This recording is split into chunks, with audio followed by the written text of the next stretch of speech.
大家好，我是在眼镜拿着话筒的拉塞偏偏。今天我也给大家说一部超人气国漫动画《西行记》。原著漫画取材自《西游记》，不过讲的不是西天取经，而是西天还经的故事。师徒四人辛辛苦苦取回来的经，为啥要还回去呢？先别纳闷，想知道原因的小伙伴们，那就跟我一起走进今天的故事。话说从前有座天羽山，山上有个龙王。你可能想问，不是只有水里才有龙王吗？不，你不想问。这日龙王带着女儿小雨在外遛弯，回家路上他们遇到一只身受重伤的白狼，确定不是碰瓷儿的以后，小雨施法相救，还把自己的护身符送给了白狼。时间一晃，16年过去了，白狼修炼得到幻化成人形，我们就叫他小白吧。小白为了报答当年的救命之恩，留在天羽山龙宫当了一名妖精家仆。这天，小白和好朋友土地公公聊天时，突然间黑云压境，万道金光从云中落下，砸在了天羽山。土地公公意识到这是天军来袭，一个遁地术就跑路了。小白担心小雨的安全，转头跑向龙宫。16年后，小雨已经出落得美若天仙。大战在即，小雨向父亲请战，但龙王让小雨赶紧离开天羽山。这时，小白终于跑到龙宫，表示自己生是天羽山的狼，死是天羽山的死狼。就在这时，云中铺下一条黄金道路，三眼神将和沙星观音带领着浩浩荡荡的天军赶到。神将要龙王交出16年前天宫被偷的奇经，保不齐还能争取个宽大处理。生死关头，龙王还是很皮，说那本用来垫锅底的奇经早就被当柴火烧了。神将恼羞成怒，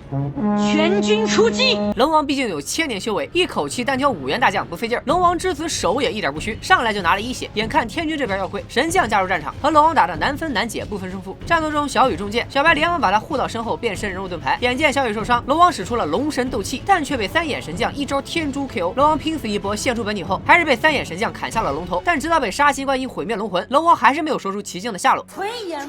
群龙无首的天羽山龙众节节败退，龙太子手想带着小雨和小白离开天羽山，但不幸被三眼神将一箭射中，全身筋骨断裂，跌落山涧。大战结束后，天军把天羽山翻个底儿掉，也没找到奇经。杀心观音猜测，奇经可能已经被龙族人改头换面。到底奇经是个什么东东引得天界如此重视呢？咱们接着往下看。身受重伤的手将小雨的真实身份告诉了小白，其实他就是天军苦苦寻找的奇经。说完，小雨褪去龙人模样，化成了一朵莲花。话说26年前，一个5人取经小分队奉命去西天极乐拿取奇经，希望能用它来解救世间痛苦。历经千辛万苦拿到奇经后，他们将奇经献给了天界领导帝释天。但帝释天这个大猪蹄子只想利用奇经增强实力，如来大神识破帝释天的阴谋后，从他手中夺回奇经，交给了天羽山龙王守护。最后，奇经因缘际会修炼成人形，这个秘密也一直隐瞒了天宫16年。如果奇经再被帝释天所得，那众生将陷入劫难，小雨也将彻底消失。因此，必须将小雨送往西天还经。而这件事只有一个人能做到，那就是当年的取经人三藏法师。这时，天宫北门守将玉疯子赶到，情急之下手牺牲自己，将他的龙魂传到小白体内。刚刚融合龙魂的小白根本不是玉疯子的对手，被压在了塔下。就在玉疯子得意之时，小白终于成功召唤出手斗龙魂，冲破宝塔上去就是一顿啃。这是把人家的脚当成大猪蹄子了吧？受伤的玉疯子放出铜铃鸟向天军报信。就在这时，阿修罗王罗侯赶到，原来此地是阿修罗的地盘，幽暗沼泽。玉疯子来得着急，没交过路费，随即就被一群小阿修罗分尸。罗侯也知道奇经的秘密，但敌人对敌人就是朋友，于是他直接放走了小白。小白跑出幽暗沼泽后，编了个小箩筐，随身携带小雨。随后他从土地公公那里得知了三藏法师隐居在长安，土地公公还给了他几粒金鼻屎当盘缠，这就叫点屎成金。小白到长安后，找到了开酒楼的三藏法师，求他带自己去西天极乐送还奇经。三藏法师听到奇经2字，一脚就把小白踢出了门外。本想再暴揍小白一顿，但是看着倔强的小白，他想起了自己的大徒弟悟空。当年悟空也曾这样苦苦劝过自己，坚持走完取经之路。最后帝释天座下的紫贤金刚找到了小白，劝三藏法师别多管闲事。三藏法师果然很听话，乖乖转过身走回了酒楼。小白被逼到绝路后，一个龙魂附体，成功秒杀了紫贤的手下。可惜帅不过3秒，第4秒时，小白就被紫贤一巴掌按倒在地。三藏法师在屋内听着小白的求救声，又想起当年取完经后，徒弟悟空在天宫受罚的痛苦回忆。此时小雨也现身，请三藏法师帮助自己。这一次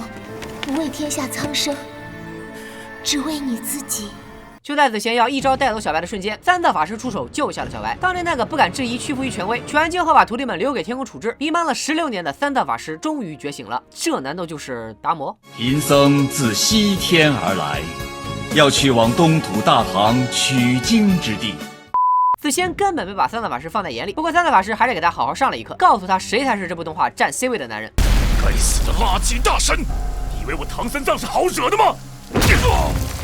知不知道我当年赤手空拳打死了多少妖怪？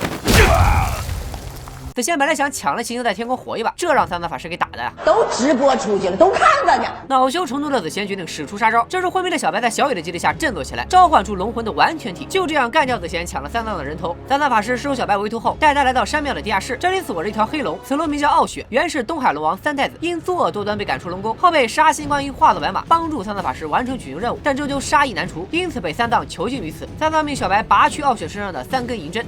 师傅，你为什么突然站那么远啊？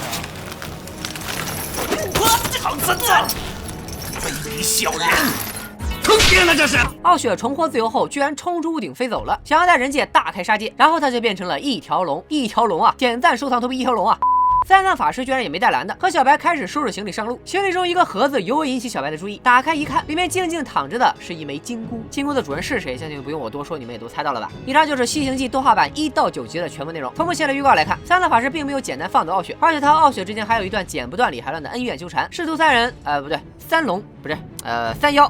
师徒三个开始西行之路后遇到的第一个妖怪，难道是苏二娘成精？人肉包子连锁店都开到妖界了，偏偏忍不住又往后看了几话原著漫画。放心，你们的大师兄孙悟空没死，而且天界又派来了更厉害的角色抢夺奇经，甚至还有禁欲系男神杀心观一与如来大神正面刚的戏码。再多的本拉塞家就不剧透了。这9集看下来，首先给我的一个感觉就是欣慰。从动画效果来说，《西行记》实乃国产良心之作，声优的选择也是恰到好处。不管是小白、小雨还是三藏法师、杀心观音，漫画中的每个角色都在动画中得到了完美还原。再者，我们对《西游记》的故事情节已经太过熟悉，但《西行记》的出现给了我们另一个视角重看经典。剧情设置方面更是脑洞齐飞，比如地之天等神明不再永远是伪光正的形象，他们也有弱点，也会堕落。天宫众神也因此才在后来分裂成光暗两大阵营。这一分裂甚至还惊动了至高无上的天界三清，护送奇经重回西天，只是西行记的主线。除去师徒几人在妖怪大道上所遇到的各种艰难险阻，龙族与迦楼罗、阿修罗与天众各种支线情节、各种势力的彼此纠缠争斗，也不失为一大看点。除此之外，西行记对于主角人设的改变也很讨巧。三藏法师最开始的设定是一个有负罪感的男人，因此当他得知悟空没死，其实被天宫封印在南海后，他第一个冲到战斗前线，不惜拼死相救。傲雪也不单单只是一条嗜杀成性的恶龙，他有着不为人知的悲惨过去。经过上天对他的一系列磨难后，他将化身为天地间最后一条金龙。白狼因为单纯善良获得了守大人的龙魂，他的使命是永生永世守护小雨，但在妖怪大道上，他也差点因为内心的恶念堕落成魔。从这些角色中，我们可以看到《西行记》中的每一个人物都是有血有肉、独一无二的存在。总的来说，《西行记》是一部很大胆的原创国漫。它虽然取材了一些原著人物，但在剧情和人设上做了很多新的尝试，是对传统文化东方元素的一种传承和创新。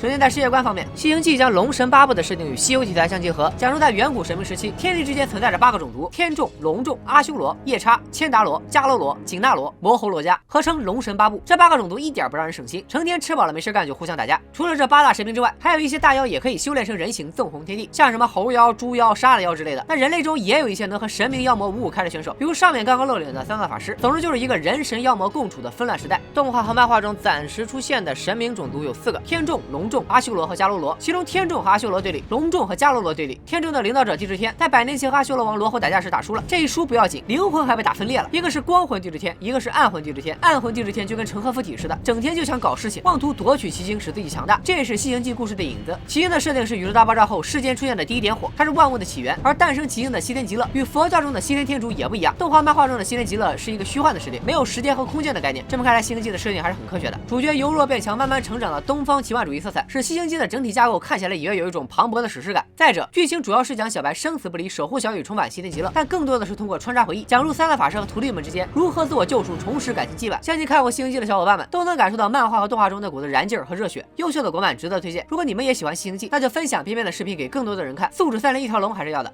拜了个拜。